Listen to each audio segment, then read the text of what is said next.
ডিমের এই গোলা রুটিটা বানানোর জন্য আমি নিয়ে নিয়েছি 2.5 কাপ পরিমাণ আটা। তাতে আমি দিয়ে দেবো সামান্য পরিমাণে নুন, নেব সামান্য পরিমাণে গোলমরিচ গুঁড়ো, দেবো একটা বড় সাইজের পেঁয়াজ কুচি, দেব কাঁচা লঙ্কা কুচি, দেব ধনেপাতা কুচি, দেব একটা ডিম। জল দিয়ে একটা পাতলা ঘন ব্যাটার তৈরি করে নেব।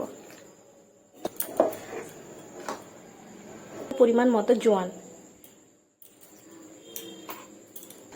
ব্যাটারটা থিকনেসটা ঠিক এরকম টাইপের হবে। এই পর্যায়ে আমার ব্যাটার রেডি। তাওয়াতে তেল ব্রাশ করে নিয়ে পরিমাণ ব্যাটারটা দিয়ে দেব। এভাবে চারদিকটা টেনে টেনে বাড়িয়ে নেব।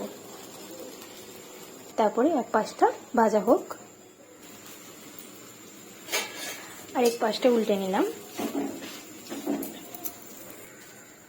ব্যাস এপিট ওপিট করে ভেজে নিলেই আমার রেডি ডিমের গোলা রুটি।